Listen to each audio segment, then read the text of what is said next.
Manuel. Muchas gracias, Rosita, muy amable. A toda nuestra audiencia, una cordial bienvenida en esta tarde-noche del martes 18 de febrero y a quienes posteriormente podrán ver este video y sacar sus propias conclusiones y comentarios. Hoy vamos a abordar este tema tan importante de la ética política en la construcción de un proyecto político transformador. El solo título trae una gran cantidad de palabras que implicaría eh, reflexionar alrededor de cada una de estas. Hablar de la ética es como hablar de la historia de la humanidad, especialmente del mundo occidental. Hay tantas definiciones de ética como comportamientos morales de los seres humanos. Y hay tantos comportamientos morales como definiciones, o tantos comportamientos éticos como definiciones de la moralidad. Se establecen una gran cantidad de líneas donde se interponen, se intercalan, se yuxtaponen, que es muy difícil establecer así de buenas a primeras, de manera escolástica, una definición de ética. Máxime en el ejercicio de la política, ¿no? Donde se habla o donde se supone, mejor, que deberían primar los valores y los principios como mínimos referentes de la construcción de un proyecto político. Y eso es lo que desafortunadamente no encontramos ni aquí, ni allá, ni acullá. Por lo tanto, hoy vamos a hacer un ejercicio muy breve, como lo hacemos siempre en nuestra fundación, que es mirar algunos conceptos técnicos, teóricos, sin que sean la palabra de mi Dios, pero sí tratando de que nos pongamos de acuerdo en esos elementos básicos para al final del ejercicio salir con alguna idea más o menos concreta o con algún enfoque más objetivo de los temas. Porque si se habla en forma genérica, en forma amplia de la ética política, todos los políticos, sin excepción, sin importar el cargo o el nivel de corrupción que hayan alcanzado en su dinámica política, hablan de ética, hablan de transparencia, de moral, de incorruptibilidad. Y resulta que entre más se habla de eso, es cuando más se les encuentra. Bueno, entremos en materia para no alargar tanto el cuento. Comencemos desde lo elemental que nos enseñan en la niñez. A todos nos dijeron cuando niños hay un camino del bien y un camino del mal. Las abuelas, los tíos, los papás, los hermanos, los educadores, todos nos hablaron de eso. Y la ética, mirada en una forma muy sencilla, es eso, escoger el camino del bien y no el del mal. Ahí viene el tema. ¿Y cuál es el bien y cuál es el mal? Eso depende ya de muchos factores, ¿no? Del sistema de valores que articulan a una cultura, de los comportamientos conductuales colectivos, grupales, regionales, etcétera. Pero bueno, partamos por ahora de que es de manera muy estrecha la definición entre escoger el camino del bien y el mal y hacer el bien es ético. Luego viene ya unas definiciones más científicas. Aquí hemos tomado como referencia en este monachito una ilustración que le da la Universidad Internacional de La Rioja de España a la ética política y señala algunos aspectos muy globales, pero que cada cubito de esos que vemos ahí significan muchos componentes de la ética, ¿no? El- la ciencia, obrar bien, caminar bien, avanzar proactivamente con reconocimientos, entender el entorno geopolítico para actuar, obrar con justicia, dar siempre en el centro del objetivo y saber cuándo aplicar los semáforos en los comportamientos. Esa es una de los tantos enfoques que tiene la ética. Ahora consultando con el doctor Google y sus preceptos de inteligencia artificial, que generalmente suelen ser acertados, miremos lo que nos dice. Es una disciplina filosófica que estudia la conducta humana y su relación con el bien y el mal. Notemos que aquí ya es la inteligencia artificial que consulta muchos documentos que nos llega a lo elemental que aprendimos en la niñez, el bien y el mal. Y le agrega algo importante, aplicada a la política. Tal vez faltaría decirle ahí, aplicada a la dinámica de la política. Pero bueno, una palabra no quita mucho en este caso. Y también se le conoce como la moralidad política o la ética pública. Moralidad política o la ética pública. Y volvemos siempre a esa dificultad que hay de definir con tanta precisión y separar lo ético de lo moral. Pero hay muchas fórmulas y muchos métodos que, por no tratarse hoy de una especificación de moral y política, simplemente digamos de moral y ética, digamos que la ética es contextual y la moral es mucho más individualizada, como para tener un referente. Luego dice la misma definición del doctor Google que la ética política se basa en la emisión de juicios morales sobre la acción política y los agentes políticos. Recordemos que un juicio no es solamente la percepción que se hace de quien gobierna, como lo veíamos anoche en el ejercicio de la imagen que se piensa y la que realmente se presenta o proyecta, sino que el juicio también lo hace el propio gestor de la idea y de su acción. Entonces, la ética nos indica allí que va en dos caminos y que es la acción política y lo que hacen los agentes políticos. Todo esto es un poco de filosofía, de concepto doctrinario, de elementos básicos, pero nos ayuda a avanzar en lo que queremos tocar hoy. Luego pasamos aquí a ver o a recordar este cuadro de anoche porque sí que es importante. Anoche veíamos o estábamos hablando de la identidad política, hicimos un gran ejercicio, participamos todos, comentamos, aportamos, debatimos y llegamos a un punto concreto que dice que la identidad es como el conjunto de acciones prácticas y teóricas que rodean un comportamiento de una agrupación política. Eso es lo que le da la identidad. Que los especialistas en lo que se llama ahora marketing político y mercadeo político lo denominan la marca política. Bueno, llámese como se llame, llegamos a la conclusión aquí entre todos que la identidad es un conjunto o un subconjunto, mejor, de ese gran conjunto que es la cultura organizacional de un partido y que nos atrevimos anoche aquí en forma semicolectiva a considerar que la identidad es el elemento más importante de las cuatro patas que tiene una cultura organizacional, sin que eso signifique que la ideología, la organización y la estrategia sean inferiores, sino que por su contexto conduce directamente al liderazgo que ejercen las directivas y de la participación permanente interactuante de la base dentro del partido. Entonces, llegamos a un punto interesantísimo, supremamente interesante. Es que una cosa es la identidad como la concebimos nosotros en una agrupación política X o y otra cosa es la imagen que estamos dando. Entonces miramos tres aspectos con los cuales una universidad de Estados Unidos hizo un estudio profundo sobre el tema de la identidad política y estableció tres factores fundamentales o prioritarios dentro de esa construcción. Y dijo, uno es la perspectiva. Ya dijimos que la perspectiva es posibilidad y la prospectiva es probabilidad. Al mirar esa perspectiva, nos dice la universidad que estábamos tomando como referencia que esa perspectiva es creada desde el interior de la agrupación política. Es cómo queremos nosotros como agrupación política enviar nuestro mensaje. Pero ahí hay un pero, que otra cosa es lo que están interpretando externamente los que lo reciben. En segunda medida, cómo lo definimos adentro y cómo se define desde la imagen que causa.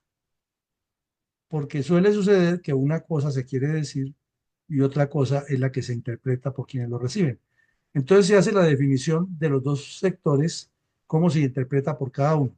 Y en tercera medida, mirábamos que la naturaleza de una identidad de la marca política puede ser positiva o negativa de acuerdo con la ética general que se maneje dentro de la cultura y también de acuerdo cómo impacta en el proyecto. y esto sí que es importante. Poníamos el ejemplo y lo analizábamos aquí a manera de análisis, a manera de reflexión del error que cometieron los señores generales que se dejaron manipular del señor Uribe y luego la catarata de mensajes que surgieron de un poco de personas que querían aprovechar eso para decir no le haga caso a ese, nosotros somos los salvadores, somos los mejores. Y en conclusión, llegamos aquí todos a un consenso que resulta que el problema era que todos estaban proyectando una marca política negativa y desde luego su imagen va a ser negativa y así no se obtiene nada. Dicho de otra forma, lo dijimos, en política se hace algo siempre para causar un efecto, causar un debate, causar una controversia, pero siempre se debe pensar en que favorezca al proyecto, no a las personas. E insistimos muchísimo que en Colombia siempre se yerra porque los especialistas en marketing político se preocupan es por la imagen del candidato, se preocupan por verificar cuando esté ejerciendo la segunda parte del ciclo electoral, la tercera parte del ciclo electoral, perdón, que es gobernar, se preocupan es por la imagen de él y porque las encuestas digan si es alto, cómo le va a él, y nunca dicen cómo le está yendo al pueblo. Y entonces por eso viene la controversia que ya conocemos del desgaste. Entonces finalmente nos decía la universidad que teniendo en cuenta esos tres factores de lo que es pasar de la marca a la imagen y de la acción, tenía que venir una alineación, o sea, tratar de buscar el punto medio en que una cosa y la otra se juxtaponen y se puede lograr un éxito mínimamente eh, productivo para el proyecto. Entonces, hoy viendo lo que vamos a ver, llegamos a la siguiente conclusión, que esa alineación corresponde a ponerle este rotulito encima, ética política. Si nos devolvemos un poquito a lo que dijimos al principio, la ética política es pararse en el camino que decide entre el bien y el mal, de acuerdo con los valores, cómo se cualifica lo que es bueno y lo que es malo, y es hacer que haya juicios de valor positivos mínimamente. Ojalá fueran científicos, pero la comunidad no tiene esa capacidad. Pero sí juicios de valor que vayan determinando cómo es la orientación de lo que se está haciendo, si se hace por el camino del bien o del mal. Esto es un poco retórico, pero es muy importante conocerlo porque la reflexión que haremos nos quedará más claro. Volvemos a mirar al doctor Google, la inteligencia artificial. Después de revisar no sé cuántos miles de documentos, conceptos y preceptos acerca de la ética política, considera la inteligencia artificial actualizada que hay estos valores primando dentro de lo que la comunidad percibe en la imagen de la identidad de los partidos y dentro de lo que los partidos deberían, ahí sí es el deber ser, ¿no? Hacer que sus miembros cumplan. Entonces habla primero de la lealtad a los principios constitucionales. Y ahí sí comenzamos a hacernos cuestionamientos aquí para ver en qué nivel de ética política están nuestros dirigentes políticos y quienes aspiran a cambiarlo, ¿no? Entonces, primer punto, mirar si son leales con los principios constitucionales. Segundo, si son honestos consigo mismos y con el electorado.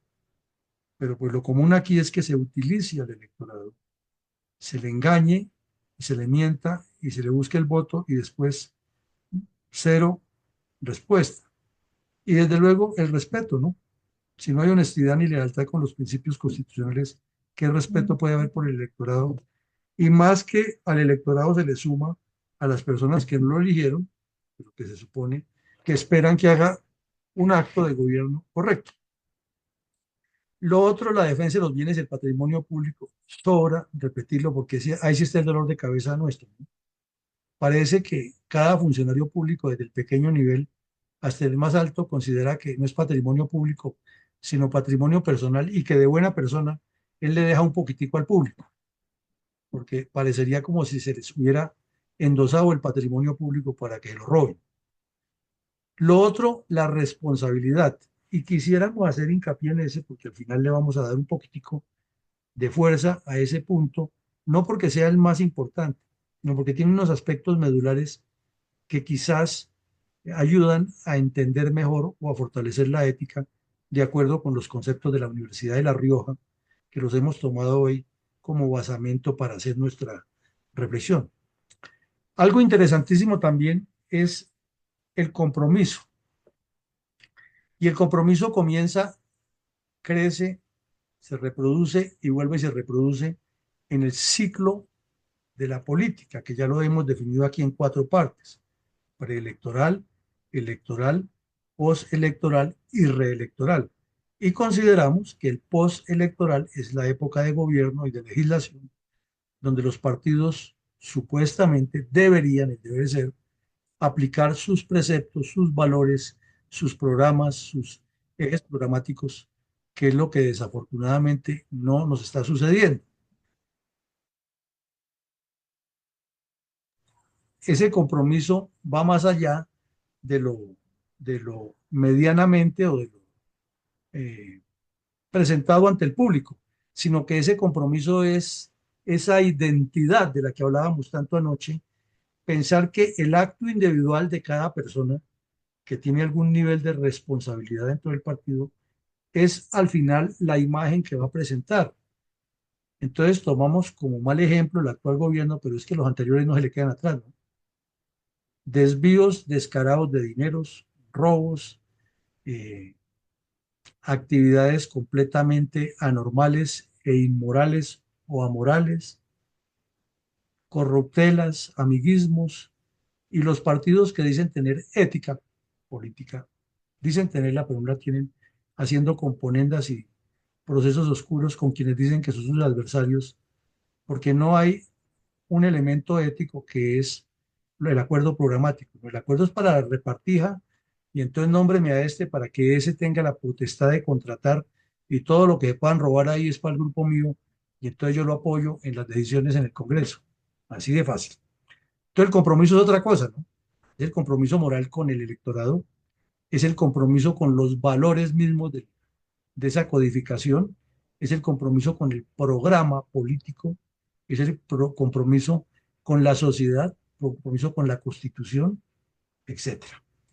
Y desde luego, el buen trato a los ciudadanos. Dicen las malas lenguas de nuestra tradición histórica que los políticos colombianos son una miel en el proceso electoral y son una hiel en el ejercicio del gobierno, porque lo único que les interesa es el voto. ¿Para qué? Ya sabemos, nómina y presupuesto. Bueno, miremos ahora otros aspectos. De los tantos documentos que hay en Internet de entidades serias, hablan que hay también otros valores y ponen la ética y la integridad moral como los soportes de esos otros cuatro e indican que la tenacidad, la confiabilidad, la honestidad y el compromiso son los valores con los que se deben trabajar. Sin embargo, pues ya repetimos, la inteligencia artificial hizo un barrido mucho más profundo, consultó más documentos y tiene los otros. Pero si vemos de alguna manera hay alguna interacción, una interpolación y está hablando al fin y al cabo de una conducta correcta. Y luego le agregamos este, que es más importante, que ya es como una versión un poco más personalizada y más de lo que aquí proponemos desde la Fundación para ir formando estadistas con visión de estrategas y estrategas con visión de estadistas. Es que los valores definitivamente no se definen por palabras, sino por hechos, por actos, por acciones concretas. Porque lo hemos puesto aquí, el famoso y trillado ejemplo que tanto se repite en todas partes, de que el papá le dice al niño que nunca vaya a decir mentiras, pero cuando llegan a la casa a preguntar por él o suena el teléfono y se diga que no estoy. Entonces, ahí está el ejemplo claro, las palabras se las lleva el viento, el ejemplo motiva y arrastra. Pasemos a otra parte, volvemos a mirar la inteligencia artificial, que ya habla no de valores, sino de principios, o sea, de una fundamentación mucho más mental de cómo lograr que la ética sea el eje gravitacional de toda la identidad política y que sea como la punta del iceberg de una cultura organizacional de un partido. Y dice aquí que el primero es garantizar el derecho a la verdad. Mucho para desglosarle a eso y sería tema para un conversatorio en particular. Segundo, prevalecer la equidad, la igualdad y la no discriminación. Entonces, estos temas también son muy debatidos en el ámbito político porque en cada parte, en cada país y aquí en Colombia, sí que hay debate entre el argumento de equidad, igualdad, unidad e integración. En lo que sí, ya por lo menos los sistemas democráticos y el colombiano ha avanzado muchísimo es en la no discriminación.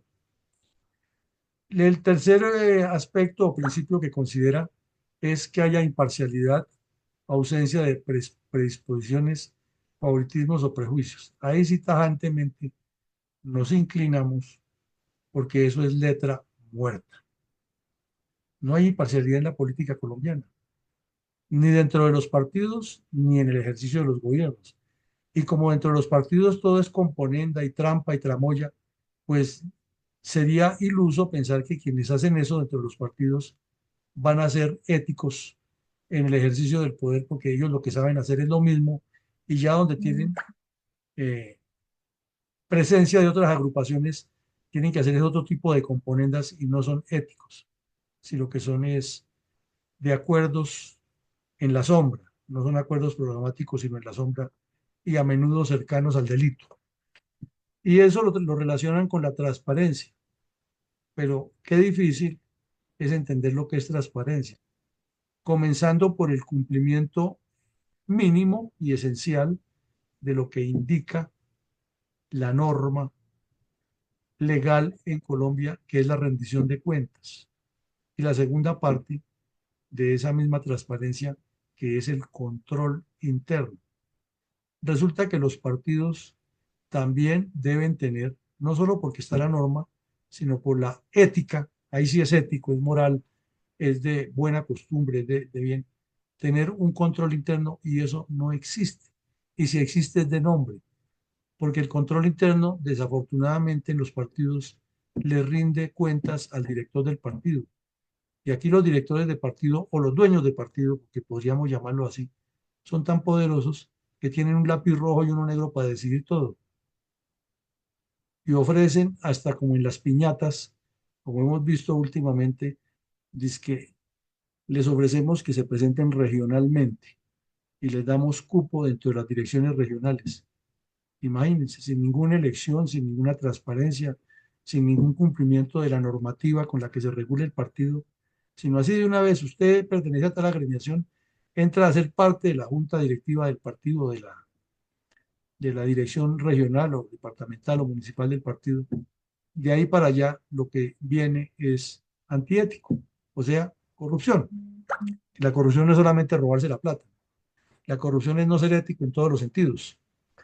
Entonces dice aquí, concluye la inteligencia artificial, que la ética política bien manejada y bien adecuada permite que las personas seamos críticas frente a los desafíos que impone la propuesta del partido, porque al fin y al cabo la ética se hace, es para, o existe en el partido, es para que todos los que integran el partido procedan de manera correcta, no para que haya unos con superpoderes y como en la de Colonia o al estilo virreinal, que son intocables y ellos pueden burlarse de un proceso, como nos pasó con el plebiscito, que el pueblo dijo no, y tres señores fueron allá y hablaron con el señor Santos y le dijeron, no cambie eso, agréguele 13 páginas ahí y ya nosotros también le validamos que el pueblo dijo no. Entonces, ¿qué ética hay en eso? ¿Con qué ética pueden los mismos tres aparecer nuevamente en política a promover cambios o hablar mal del que está actualmente si ellos no tienen ética? ¿Cuál ética le critican al otro? Entonces, para poder mandar hay que aprender a obedecer, ¿no? Para poder criticar hay que tener la transparencia y no tener rabo de paja. Entonces dice que la ética es la que posibilita que haya una vinculación a un proyecto de sociedad democrática. Hemos insistido aquí también, y lo hablábamos anoche, en que la identidad fundamentalmente es el eje fortalecedor de la militancia. En la militancia, en la medida que las personas se vuelvan militantes, no solamente simpatizantes, tienen el derecho y los deberes de cumplimiento. Y entonces quien está en el ejercicio de la dirección es un militante más. Por eso es un error decir que las bases son las personas de menos recursos, porque eso es teoría marxista-leninista de lucha de clase. La base es toda la militancia, y toda la militancia es desde el presidente del partido hasta la persona que tenga el carnet con el número más reciente de haberse carnetizado como militante. Y todos tienen los mismos derechos y los mismos deberes. Otra cosa es que no todos tienen las mismas capacidades. Entonces ya se establecen las diferencias. Pero no quiere decir que las capacidades lo posibilitan para vulnerar tanto los principios como los valores, como las normas internas, para no ser identificado, valga la redundancia, con la identidad, pero exigirle a los demás que se identifiquen. Entonces él puede vulnerar, pero los demás tienen que cumplir la norma y así no funciona nada bien. Tenemos aquí luego otro aspecto que es, así como vemos que los principios están considerados por la inteligencia artificial de una manera, vayamos nuevamente a lo científico de una universidad que es la Universidad de La Rioja. Y esa nos dice que debe haber un principio de receptividad. Lo define en dos renglones como la obligación que tiene el dirigente político de recibir e interactuar éticamente con su electorado y no electorado para que los procesos y los proyectos y el desarrollo estén acorde con lo que necesita esa sociedad. Al segundo principio que le dan mucha importancia y sí coincide con el doctor Google en la inteligencia es en la transparencia. Y eso es lo que menos hay. Y repetimos, la transparencia comienza porque haya control interno en el ejercicio interno de la democracia del partido y control interno en el ejercicio del gobierno y control interno posterior para evaluar la gestión de las personas. Si todo eso se cumpliera, no tendríamos a tanto politiquero corrupto y descompuesto que comete las mil fallas y arbitrariedades en un ejercicio y sale premiado. Aquí tuvimos, por hacer una remembranza rápida, rememorar un poquito, un alcalde de Bogotá que fue destituido por ladrón.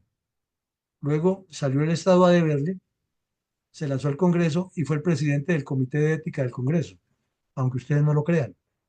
Y ahora es presidente de un gremio. Y sigue el país así, sin que haya control interno ni transparencia, porque unos se tapan con otros. Hace días poníamos aquí el ejemplo del reciente caso del Partido Conservador. Un señor senador se volteó y le aprobó al señor Petro algo que no era correcto o que estaba en contra de los principios del Partido Conservador y de la oposición. Y él votó por el sí. Le hicieron una investigación. La presidente del Comité de Ética del Partido Conservador conceptuó y proyectó la resolución para que el señor fuera expulsado del partido. Eso significaba que el partido perdía una curul y el señor perdía sus derechos políticos de acuerdo con el reglamento y con lo que dice la ley y quedaba sometido a una investigación del Consejo Electoral. Puede que sea un saludo al paso de lo que ocurre, pero esa era la decisión. Cuando lo llevó a junta directiva para que lo firmaran, casi le quitan la cabeza a esa señora. ¿Y usted cómo se le ocurre que vamos a perder una curul en el Congreso? No, pero y entonces la ética, usted no se preocupe por ética, preocúpese porque no perdamos la curul. Entonces, si no hay ética en esos casos, ¿cómo lo hacemos? Más reciente, de dos senadores del Centro Democrático que en una votación votaron públicamente que el señor ministro de Hacienda, que estaba ya sindicado gravemente de corrupción, debía irse del cargo. Y la respuesta fue, no, es que yo estaba, mientras votaban, salí a hablar con la gente de mi región, pero no sé qué, pero fue que, ¿cuál fue que? Votó simplemente para que el tipo siguiera, lo demás son cuentos. Y el otro que votó porque el ministro de Defensa siguiera, y es un señor que perteneció a la policía, y sale a decir que es que el ministro le estaba ayudando en un proyecto personal de él para sacarlo adelante. O sea, primero estaban los intereses personales de él que, que los intereses del país y de la gente que votó por él. Transparencia, cero. Ética, cero. Pero eso es lo que hay. Y siguen aspirando a que lo relijan, ¿no? Y tienen las aspiraciones más arriba.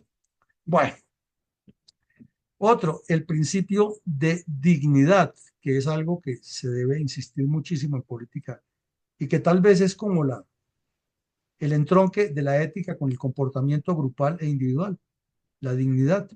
Si no se les respeta la dignidad a las personas, si se quieren utilizar simplemente como números para que voten, que es lo que a menudo ocurre aquí, si se les vulnera hasta su dignidad ofreciéndoles una cantidad de dinero y un tamal, y ocurre como el señor Petro que les dijo públicamente, usted recíbale plata a todo el que le ofrezca, pero vote por mí.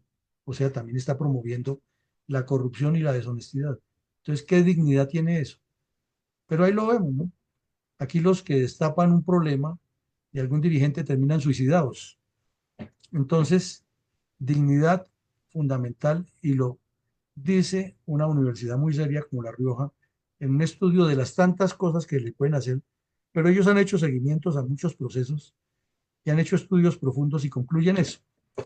El otro, el principio de la servicialidad, y ese le hacen una transversalización con el principio de receptividad, porque la función de un servidor público es servirle a toda la comunidad y no solamente a los que lo eligieron. Pero ya sabemos que eso aquí, en nuestro medio y en el mundo, usualmente es la venganza, es la aplicación, que ahora estamos nosotros en el poder y ustedes quedan de una vez bloqueados. Y un ejemplo que tenemos en el mundo hoy, primer plano, es lo que está ocurriendo con la política. El señor Trump, allá en Estados Unidos, por poner uno de los tantos ejemplos, está tomando venganza contra todos y como tiene poderes o superpoderes que él no se atribuye, entonces ya está persiguiendo hasta todos los funcionarios judiciales que le iniciaron sus investigaciones, que además las tenía muy bien ganadas. Entonces, ¿cuál es la servicialidad en ese caso? ¿Cuál es la ética? Una persona que viola la ley, que tiene condenas, como el caso de Petro, como el caso de Trump, de otros, y se lanzan con el cuento y la justificación legal de que es que todavía no han sido fallados o que ya falló y que falló a favor de ellos. Poco de cuentos. Entonces, una cosa es lo legal, pero otra cosa es lo ético. Éticamente no tienen la credibilidad, pero sí tienen los recursos para mantener otro tipo de credibilidad. Y cuando llegan a ejercer, entonces comienzan a tomar venganza contra los que estaban antes y los que estaban antes esperan el turno para volverlo a recuperar. Y ahí los vemos en este momento hablando pestes del señor Petro, que se las merece todas las que digan, pero también ellos están buscando es a ver cómo recuperan el poder para volver a hacer lo mismo que hace este, pero desde la otra orilla. Entonces, ese principio de la servicialidad es transversal con la receptividad. Y luego vemos el principio de responsabilidad.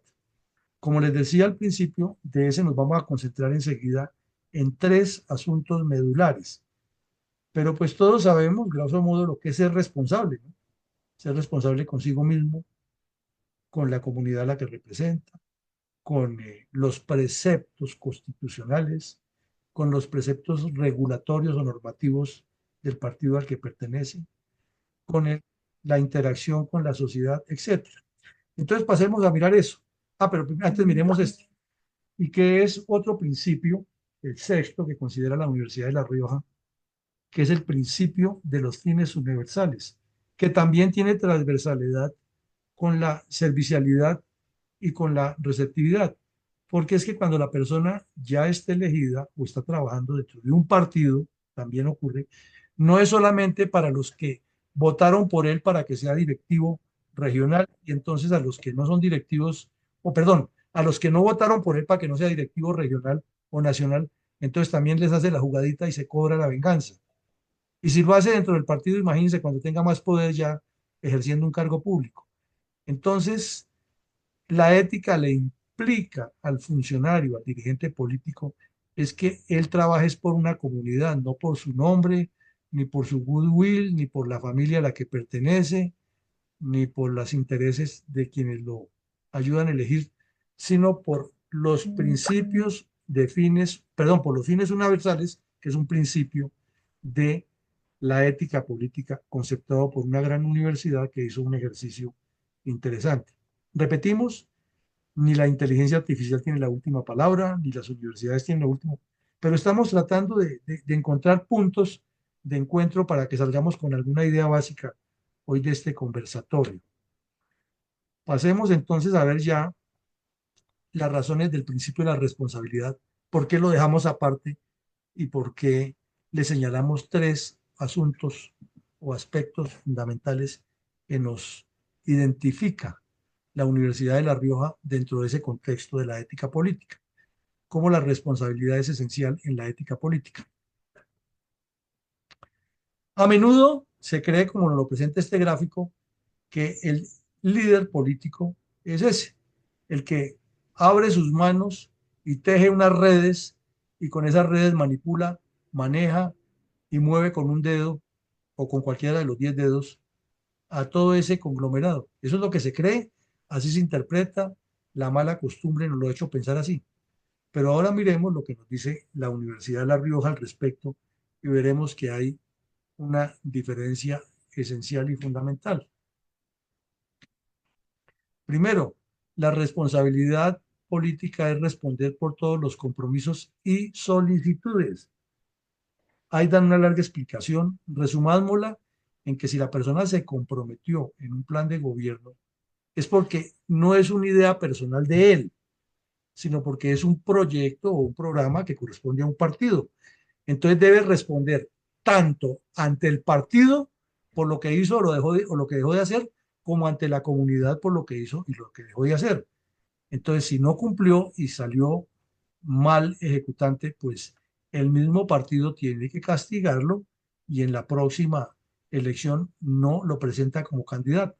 Pero aquí ocurre absolutamente lo contrario. En Colombia falla, incumple ese compromiso tanto con la comunidad como con su propio partido, y eso lo fortalece más, porque lo vuelve un experto en que le hicieron esto y él fue capaz de hacer esto, y cuadró la amistad con no sé quién, y cuadró el conciliábulo y tenga el golpe. Conclusión, no hay compromisos. Y también debe responder a las solicitudes. Si no las puede atender, debe ser muy claro con la comunidad, debe ser muy claro poner la cara en lo posible, ir a reuniones de la comunidad, no mandar delegados, ni el de la UTL, ni el politiquero descompuesto que lo acompaña, sino ir personalmente él. Es su responsabilidad política y socializar con la gente y si es del caso, replantear, pero no dejar eso ahí volando porque eso es lo que desprestigia y demuestra que no hay respeto por la dignidad. En segunda medida, debe asumir como propio las conductas del equipo. Y aquí en Colombia sí que pasa cada rato, ¿no? Eso fue a mis espaldas. Me acabo de enterar. Yo soy el bueno y ustedes los ministros son los malos. También los llevo a un consejo de ministros públicos para que se desprestigien. Es que con toda esta cantidad de gente que me toca, antes puedo hacer. No, la responsabilidad política, el primero que tiene que asumirla es él. Pero no sucede como los exministros de defensa, por poner un ejemplo muy cercano. Todos, sin excepción, candidatos presidenciales salvadores y transformadores del país. Todos estrategas salvadores del país en su momento. Todos rodeados de un poco de gente de uniformes llenos de charresteras, estrellas, soles, etcétera, dando partes de victoria cuando había un hecho positivo o cuando hay un hecho positivo. Pero cuando hay un hecho negativo, el responsable son los otros y él es el ministro impoluto y el futuro presidente. Entonces, eso no es ninguna conducta propia de un equipo. Y lo mismo pasa, como le cuestionábamos al señor Uribe Vélez el domingo. Sale con un video diciendo que es que la JEP los está juzgando a ustedes y a ustedes no los debe juzgar la JEP, los debe juzgar en la justicia penal militar. Entonces vienen varias cositas ahí que les faltó a esos ilustres generales recordarle y tuvieron el papayazo para hacerlo y no lo hicieron. Primero, él no los puede sindicar como delincuentes en público. Segundo, él no puede trasladarles la conducta y la responsabilidad de lo que pasó en su gobierno a ellos. Él era el jefe, él tiene que poner la cara, no decir es que la JEP es mala, ustedes pecaron y aquí estoy yo para que me acompañen nuevamente en el próximo proyecto. Eso es corrupción. Eso es descomposición, es falta de ética. Y lo mismo, ¿cómo va a decir él que la JEP es mala si primero él fue el que le quitó la justicia penal militar a las tropas? Y segundo, él fue el que motu propio se autonombró jefe de la oposición, jefe del no, y fue y le dijo a Santos, présteme el proyecto y le agrego 13 páginas y lo firmamos todos para que pongan a uno de la oposición en la siguiente elección. Entonces, de ese pacto, ya legitimado con 13 páginas más, surgió la JEP. Entonces, ¿cómo va a decir que la JEP es mala y todo lo que dice? Pero eso es para poner el ejemplo del señor Uribe. Aquí en la memoria histórica los invitamos a todos que revisen los 707 capítulos que llevamos hasta hoy y por lo menos en 600 se encuentran historias de lo mismo, ¿no? Los malos son los otros, el bueno soy yo. Lo veíamos hoy con el caso del señor Valencia, condecorando a un sujeto por allá del Huila que lo nombró vicepresidente y de una vez le dijo, y se merece la medalla, perdón, lo nombró designado para ministro delegatario para la presidencia. Usted se merece de una vez es la Cruz de Boyacá y hay que darle un chancecito. Y entonces, ¿dónde está la conducta? ¿Dónde está la responsabilidad de él ante el Congreso? ¿Y dónde está la responsabilidad del Congreso? Pero aquí suele suceder que se le pregunta a los congresistas por qué hicieron eso. Dicen, no, es que la prensa le da más espacio a los otros. Y entonces la pregunta que se le hace siempre, bueno, es que usted no tiene la capacidad de hablar con la prensa, es que a usted le queda grande argumentar o es que usted está en otro paseo. Entonces mire usted que siempre Tongo le dio a Borondongo y no se asume la responsabilidad propia, sino siempre la culpa la tienen los otros. Y en este mismo aspecto de responsabilidad política, cuando al señor Duque, Petro y Bolívar le pusieron el país contra la pared, casi lo acaban, casi lo tumban, como decía el general Correa Castañeda, se salvó porque mi Dios es de caballería y lo sacó con unos aguaceros que mandaron toda esa gente con COVID para la casa, o si no, lo hubieran tumbado. Y sale el Centro Democrático a decir, no, lo que pasa es que Duque no sirve como presidente y nosotros no hacemos nada en el Congreso. Lo dijeron públicamente. Entonces, ¿qué conducta se asume o qué responsabilidad se asume por la conducta de los equipos? No, sálvese quien pueda y ese es el malo, yo soy el bueno. Y en tercera medida nos dice la Universidad de La Rioja, las decisiones que se tomen son midiendo las consecuencias. Aquí lo hemos repetido N y mil veces hace 5 años que estamos en este trasegar. La decisión de un político tiene que ser muy bien medida, porque puede ser de vida o muerte para unos seres humanos. Puede definir el destino de una o muchas personas y puede definir el destino de una comunidad o de una región con solo echar una firma. Una decisión mal tomada o bien tomada significa eso. Recordemos nada más, por poner uno de los miles de ejemplos que hay, cuando el señor Santos autorizó, autorizó que en la página web de la presidencia publicaran que ya estaba construido el puente de Chirajara y lo publican y mandan las fotos y ese día el puente se cayó. Inmediatamente todo fue a mis espaldas, me acabo de enterar, yo no sabía, vamos a abrir una investigación exhaustiva, no puede ser que los contratistas estén haciendo las obras sin las especificaciones técnicas, ¿por qué no hicieron el estudio de suelos? O sea, la culpa la tuvo un tubo y jamás respondió por eso, jamás. Al señor Duque se le armó el problema de la ministra de la pérdida de los 70.000 millones y la pérdida la tuvo un tubo, la culpa la tuvo un tubo. Al señor Samper le hubo el problema del miti-miti con el ministro de Comunicaciones y otro torcido grandísimo, y la culpa la tuvo un tubo. Le metieron el narcotráfico a su campaña y él dijo que todo fue a sus espaldas. Y así en cada época de la historia colombiana. Entonces las decisiones que toman los políticos tienen que medir las consecuencias de lo que hacen, porque cuando los problemas se destapan, pues deberían asumir las conductas del equipo y las conductas propias, pero no, siempre es. Entonces la responsabilidad política, por eso les decíamos ahora que quizás es el elemento fundamental de la ética. Eh, Bueno, entonces llegamos a unas reflexiones finales muy breves, que las hemos trillado aquí, pero que nos sirven para pensar en torno a la ética política. Primera reflexión, la identidad política y la ética política, por tratarse de un engranaje estratégico, van de la mano y tienen que ser visibles, difícil que sean medibles y verificables porque son acciones que no se pueden tocar, no se pueden coger, pero se evidencian pero sí tienen que estar presentes en la conducta de las personas que dirigen los partidos y que de ahí salen, se supone, lo mejor de cada partido para representarlo en las corporaciones públicas y en el ejercicio del poder ejecutivo. Pero ya sabemos que eso no ocurre porque es a la cacería de votos y al sálvese quien pueda. Entonces, si vamos al fondo del asunto, la gran falla de los partidos radica en la falta de identidad y en la falta de ética. Segunda medida, segunda conclusión, reflexión. Sin cultura organizacional no hay ética política y viceversa. Hemos reiterado y rastrillado hasta la saciedad que la cultura organizacional es como una mesa de cuatro patas que tiene un florero que indica que es todo el proyecto estratégico con el cual funciona un partido y se proyecta para gobernar y para mejorar las condiciones de un conglomerado. Pero si no hay esa cultura organizacional, ¿qué podemos esperar de ahí para allá?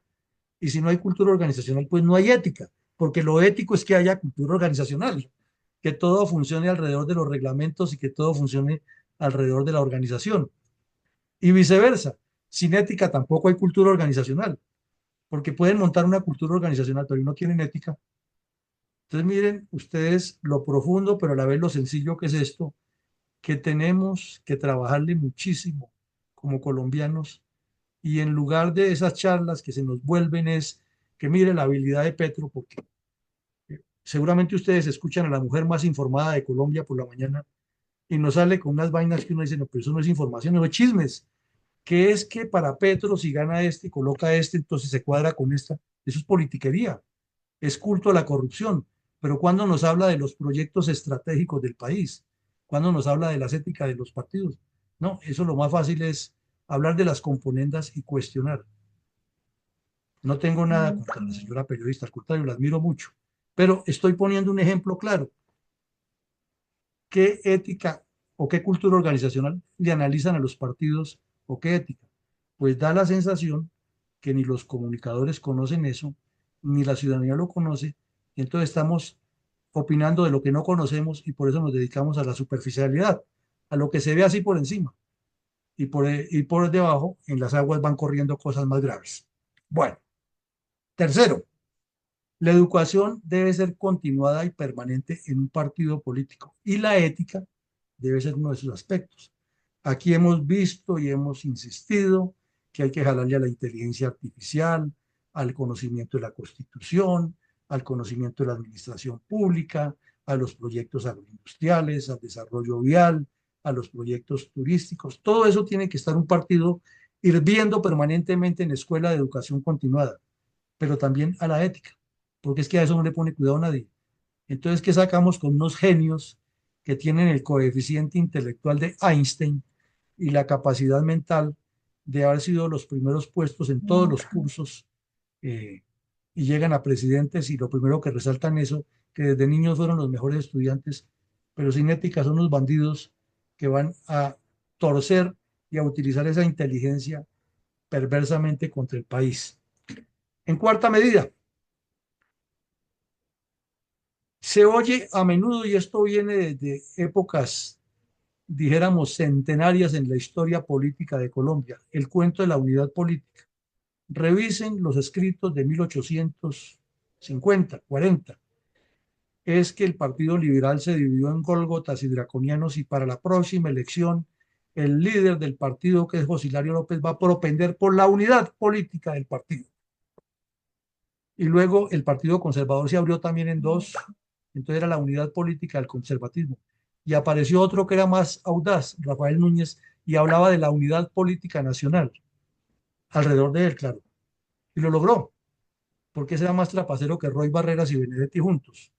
Entonces, vemos que siempre nos han hablado de unidad política. Eso es imposible, y lo hemos explicado aquí en ciertas reflexiones. Unidad no hay ni en los matrimonios, hay integración de propósitos.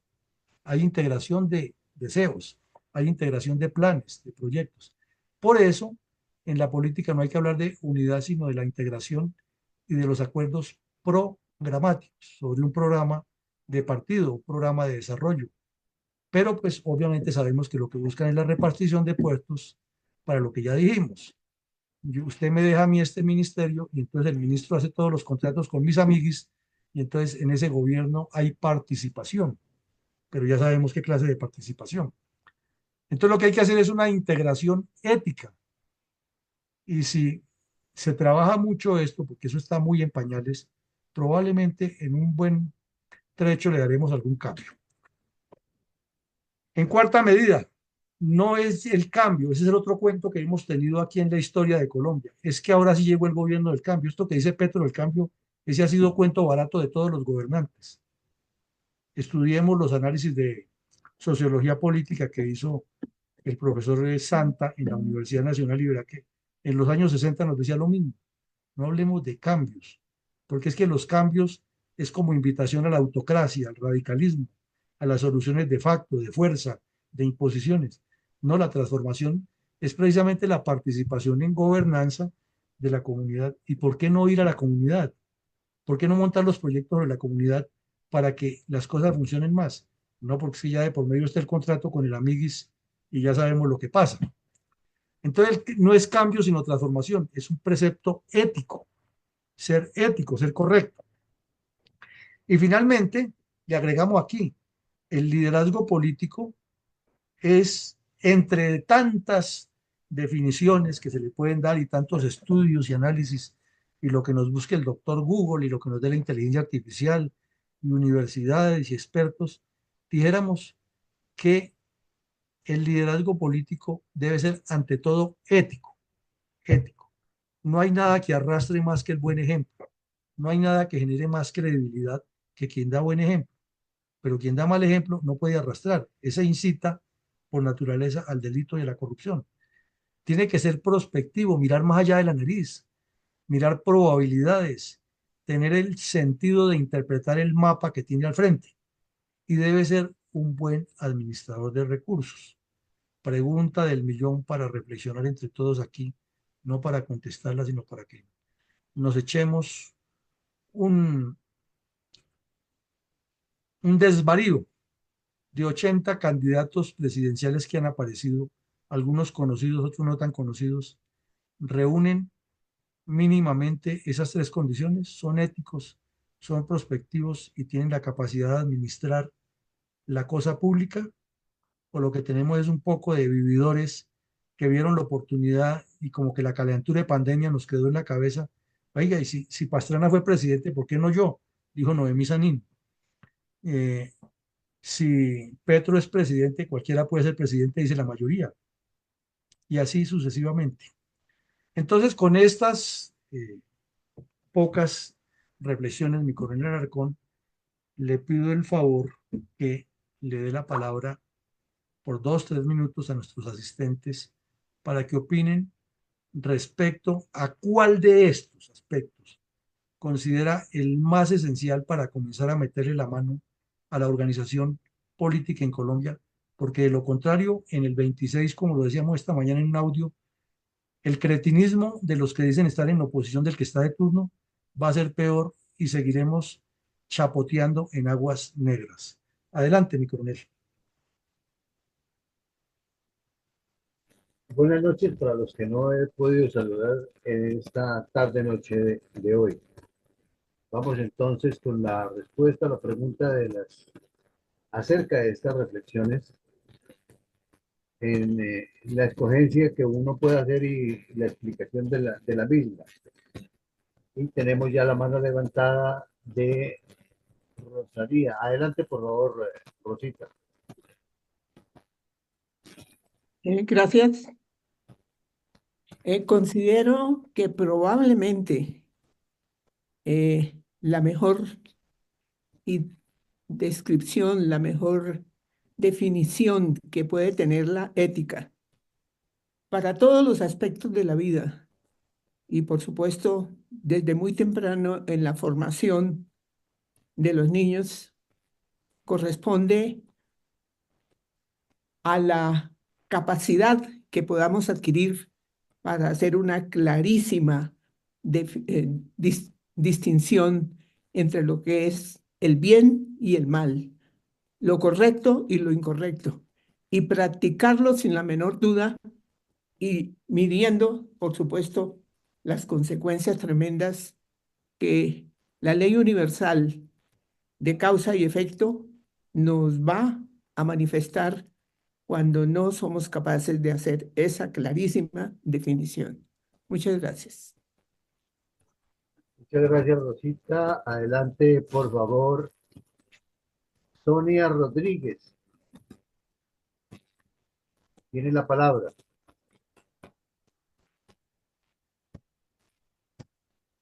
Puedes abrir tu micrófono o te dejamos para el final. Entonces vamos a darle la palabra a mi coronel Giraldo. Adelante, por favor.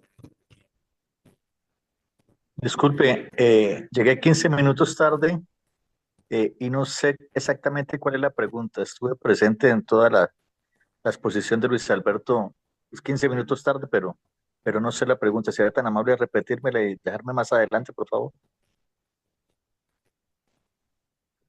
Pues la pregunta, Jairo, es que con base en estas seis reflexiones que están sobre el tablero, ¿cuál considera usted que sería la prioritaria para meterle la mano e inyectarle a los partidos políticos actuales que dejen toda esa parafernalia que utilizan y toda esa narrativa de mentiras y engaños y por eso no hay ética? Entonces, ¿cuál cree usted que de esas que hay ahí es la prioritaria o a la que usted le daría prioridad? ¿Me pueden dejar de más adelantico, por favor, para ubicarme al respecto? Está amable. Entonces vamos con doctora Ethel. Adelante, por favor. Muy buenas noches a toda la sala. En respuesta a la pregunta, la 1 engloba todo lo necesario para tener la identidad política. Está en cada quien entender lo que es la identidad que van a tener, porque pueden seguir una ética y después no aplicarla, pero la 1, identidad y ética, van de la mano. Muchas gracias. Gracias, doctora Ethel. Adelante, por favor, mi coronel Carvajal.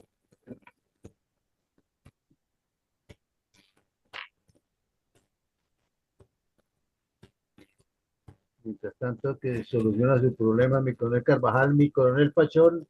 Adelante. Muchas gracias, don Eugenio, y a todos los integrantes de la sala por esta actividad que estamos realizando en el día de hoy, que considero, como se dice, la punta de lanza en las actividades no solamente políticas, sino de toda índole. Me parece y me inclino que es necesaria la educación continuada y permanente en asuntos de la política y la manera de ejercerla con claridad en beneficio del pueblo colombiano. En una oportunidad que escuchaba yo a un criminólogo, decía, todos estamos propensos a ser delincuentes en potencia. A unos les falla los frenos y en el primer instante que ven la oportunidad cometen el hecho. Otros le dan vueltas a su imaginación, retardan y cometen el hecho delictivo. Pero hay otros que tienen unas inhibiciones muy firmes y desisten de esa actividad. Entonces, como quiera de que el partido busque el bien común,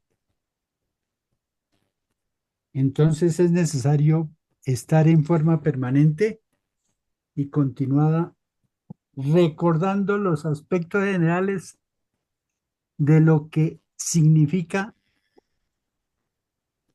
o lo que debe ser la política, el bien común y la prosperidad de la sociedad.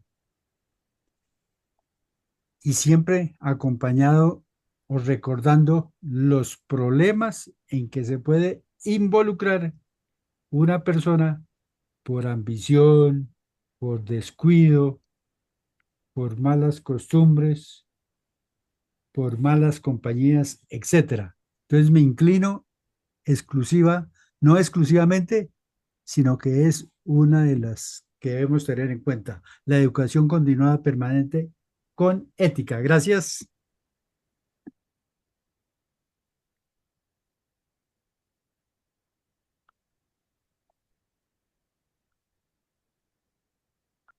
Silencio de micrófonos.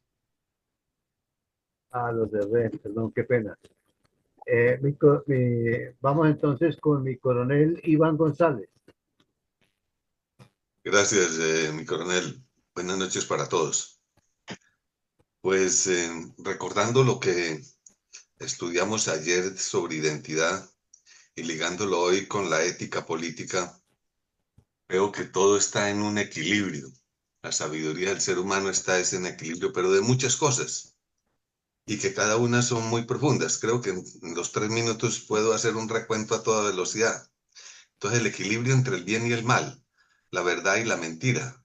Bueno, a medida que voy mencionando los términos, la mente de mis oyentes volará para el resto de conceptos. La expresión y la acción, las palabras y los hechos, la identidad y la imagen, o sea, lo que se muestra, como el César,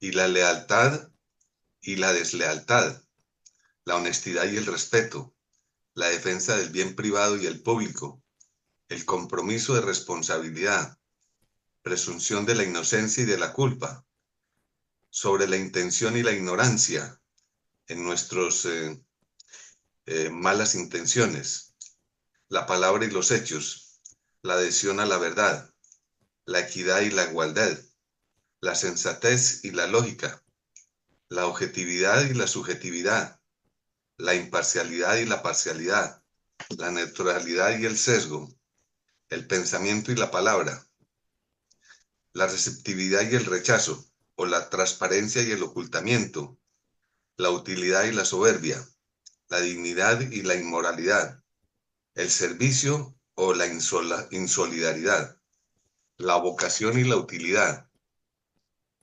La cultura y la ética están ligadas. La educación y la formación, unidad y división política, integración y separación, también política, nacionalismos o regionalismos, transformaciones y cambios, liderazgos y administradores, que no son siempre iguales, localistas y universalistas, la acción y la reacción política, y la causa y el efecto. Casi que terminamos en conceptos de física. Muchas gracias, muy amable. Muchas gracias, mi coronel. Mi coronel Carvajal ya. Ah, perdón, está Eduardo Patiño. Adelante, por favor.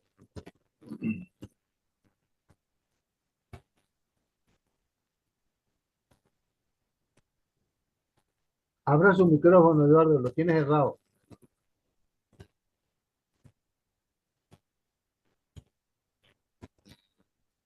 Vamos, entonces, mientras tanto, mi coronel Carvajal tiene algo.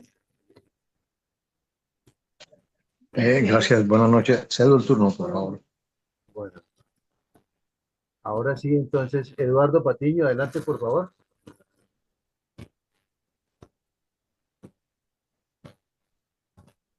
Bueno, entonces ya nos vamos entonces con mi coronel Jairo Giraldo. Muy buenas tardes, muchas gracias. Me Buenas disculpan por haber podido conectarme solamente 15 minutos de haber iniciado eh, la, la conversación de Luis Alberto y este panel tan importante que estamos haciendo. No sé si anteriormente les había comentado que la vida me dio la oportunidad de estar 7 años discontinuos en el Congreso de la República, donde, por decirlo así, hice un doctorado sin tener el título, precisamente en política, y tuve la oportunidad de conocer a los políticos de todas las regiones que hacían parte del Parlamento colombiano, y definitivamente me decepcioné totalmente de esa actividad, tanto que muchas personas me han insistido para que me lance a un cargo de elección popular y siempre lo he rechazado. Inclusive cuando he sido alcalde encargado, gobernador encargado o igualmente secretario de despacho a nivel municipal y a nivel departamental, conocí exactamente cómo funciona la política. Y por ese motivo es que voy a referirme al punto quinto. No es cambio, sino transformación. Ese tiempo que permanecí en esta actividad me permitió mirar que lo único ético que tienen los partidos y movimientos políticos de Colombia es el comité de ética, que por ley tienen que tenerlo en sus estatutos. Y lo único ético que tiene el Congreso de la República es una comisión que está en el Congreso fuera de las comisiones permanentes, que es la Comisión de Ética. Tanto una como otra, el comité y la comisión, son los encargados de hacer las investigaciones correspondientes para expulsar de los partidos a los políticos que cometan irregularidades y para expulsar a los parlamentarios que igualmente lo hagan. Pero así como existe una comisión de acusaciones en la Cámara encargada del juzgamiento de las autoridades de mayor rango y que definitivamente no sirve para nada, igualmente en los partidos sucede lo mismo. Entonces creo que si algo debe tener un político para ser político, es carecer precisamente de ética. Lo vemos permanentemente. Hoy en día en los medios de comunicación estamos viendo lo que está ocurriendo con los políticos embajadores que se encuentran en Reino Unido, la gobernadora del Valle, que igualmente funcionarios de la DIAN, exfuncionarios de la DIAN, informaron que casi todas las recomendaciones para estar en la DIAN provenían de estas personas. Y miremos cómo ese embajador del Reino Unido, Roy Barreras, salió simplemente a decir que todo lo que decía el ex director de la DIAN, que hoy es ministro y que fue director de la DIAN, eran totalmente mentiras. A pesar de que este joven dio a conocer una frase que le dijo el embajador Roy Barreras: muchacho, usted es muy joven, usted tiene mucho futuro político, usted es un hombre muy inteligente, usted va a ser ministro, pero que no le pase lo que le pasa a los futbolistas. Usted se imagina a Messi con las piernas rotas. Esa es la ética y ese es el ejemplo más claro. Muchas gracias, muy amable y un abrazo. Muchas gracias, mi coronel. Tenemos la participación de Henry en el Facebook, que dice, punto 3, sin duda, debe priorizarse la educación continuada permanente de la ética. Es lo que finalmente lleva a una sociedad a interiorizar principios y valores que harían a la sociedad más solidaria, más responsable, más honesta, con mayor conciencia, etcétera. Mayor conciencia social, etcétera. Mi coronel Villamarín, son todas las participaciones que hay en esta presente noche. Bueno, gracias, mi coronel, muy amable. Entonces, llegamos al final del ejercicio. A todos ustedes, muchísimas gracias por la participación. Mañana tendremos, como les decía ayer, el primer ejercicio de la aplicación de la estrategia política, perdón, de la estrategia militar a la vida política. Haremos algunas semejanzas. Eso es para un curso completo de varios talleres. Vamos a ver cuánto hacemos. Ya hicimos uno.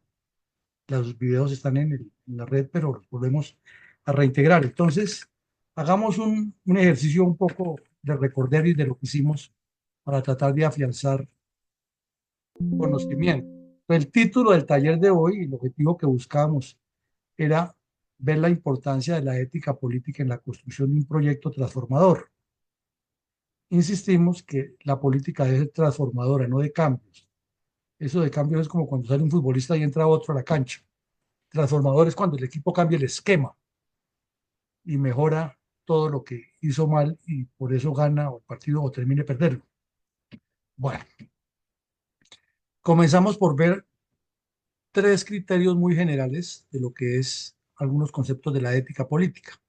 Y partimos del básico del bien y el mal, luego miramos cómo lo conceptúa científicamente la Universidad de La Rioja en España y finalmente una definición tomada por la inteligencia artificial que nos da muchos elementos que son eh, fundamentales y que nos conduce a hablar de ética pública o moralidad política.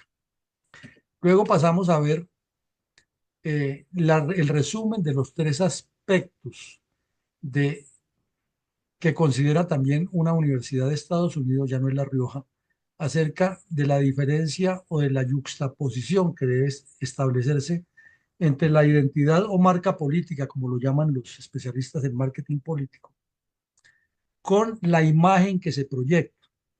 Hicimos una pequeña reflexión, mucho más corta de la noche, y llegamos a concluir que la única forma de integrar esos dos elementos, tanto la identidad de la marca o la misma marca política como tal, con la imagen que se proyecta y se consigue, o el alcance que logra esa imagen, siempre dependerá de la ética política, que es el engarce de eso. Luego pasamos a ver algunos valores éticos que presenta tanto el doctor Google en inteligencia artificial como otra universidad que los presenta de esta manera y vimos que algunos coinciden. Que coincidan o no, no es lo importante es que se apliquen. Y también que ya de la cosecha muy, muy coloquial de dichos y de costumbres muy colombianas, es que las palabras son las que valen. Perdón, los hechos son los que valen, las palabras las lleva el viento. Entonces, hechos éticos, ejemplo, el ejemplo arrastra. Luego vimos algunos principios desde la óptica como lo mira la inteligencia artificial y volvimos a la Universidad de La Rioja que considera 6. Y también analizamos que de esos 6 hay una transversalización de unos con otros y una inducción finalmente a la responsabilidad y a que se trabaja es por lo universal, por lo colectivo y no la parcialización ni a tomar venganzas porque la ética no puede ser vindicativa ni reivindicativa. Y luego nos adentramos un poco en el tema de la responsabilidad política con tres ejes esenciales que luego de una larga investigación la Universidad de La Rioja los consideró como los pilares guías para tener responsabilidad política. Y finalmente hicimos unas reflexiones de la propia cosecha y las colocamos a disposición de ustedes. Hoy hubo menos participación que de lo común y hubo una sola pregunta, a veces hacemos 2 o 3, pero hoy dejamos esta nomás. Y lo que nos quedó de reflexión de todo lo que ustedes dicen, por ejemplo, con la larga lista que hizo mi coronel González, con la propuesta que hizo mi coronel Pachón, etcétera, es que esto de la construcción es permanente, que es lo que no se entiende por quienes quieren participar en política en Colombia o en el mundo, pero hablemos de Colombia, que es nuestro caso. Es un constructo, es un trabajo permanente, es de formación de bases, es de asistencia, tanto ideológica como educativa, como permanente, para que la política sea mucho más efectiva y sea de convicción y sea de identidad. Lo que se busca es llenar un estómago parcialmente o temporalmente. Y aquí cae como anillo al dedo la famosa frase de Jesús de Nazaret: dele de pescar, dele de comer, dele pescado y comerá un día, enséñele a pescar y comerá toda la vida. Entonces, ese debe ser el trabajo. Los comunistas lo hacen y les rinde efecto. Vean ustedes los resultados para ser muy prácticos. En las zonas donde esté el narcotráfico sembrado, gracias al acuerdo en La Habana, lograron meter ese orangután ahí, pero además es porque tienen una organización muy estructurada. Y pese a que había dos generales de la República allí sentados, que se supone que conocían de organización y procedimientos de la estructura comunista en las áreas urbanas y rurales, no pidieron nunca que se desmovilizaran las milicias bolivarianas, el Partido Comunista Clandestino y el Movimiento Bolivariano Clandestino, que son organizaciones eminentemente políticas que le forman una estructura base a las guerrillas para que actúen en el país. Y eso se traslada en que la violencia siguió porque un grupo supuestamente se desmovilizó, pero esas organizaciones quedaron allá asentadas dentro de la comunidad. Entonces, si no hay identidad de los partidos que quieren combatir ese fenómeno, los que sí tienen identidad, pues están manejando la maraca, como diría Sun Tzu. La estrategia no es ganar la guerra matando al adversario. El éxito en la guerra es derrotar la estrategia del adversario. Y eso es lo que no ha entendido la dirigencia política, porque no hay una estrategia para manejar la política dentro de las áreas donde los problemas están latentes. Y si no hay ni siquiera ética para organizar a los que van a dirigir eso, por eso tenemos esa cantidad de candidatos y de candidatas y de habladores que no tienen la menor claridad de lo que deben hacer por el país, pero sí la claridad de cómo reparten la torta y la mermelada, que eso sí tienen una habilidad impresionante. Entonces, en síntesis, hemos hecho un ejercicio que no hemos llegado a la última palabra porque jamás en esto habrá la última palabra, pero creemos que al salir de aquí salimos con muchas expectativas y con muchas ideas y con deseos de meterle más el diente a este asunto.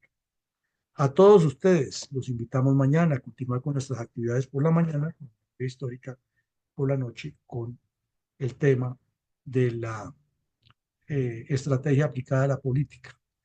Y seguiremos todos los días trayendo aquí distintos puntos de análisis y reflexión. Una feliz noche para todas, para todos, que Dios nos siga bendiciendo e ilumine a esta bella patria que nos vio nacer. Amén. Amén y amén.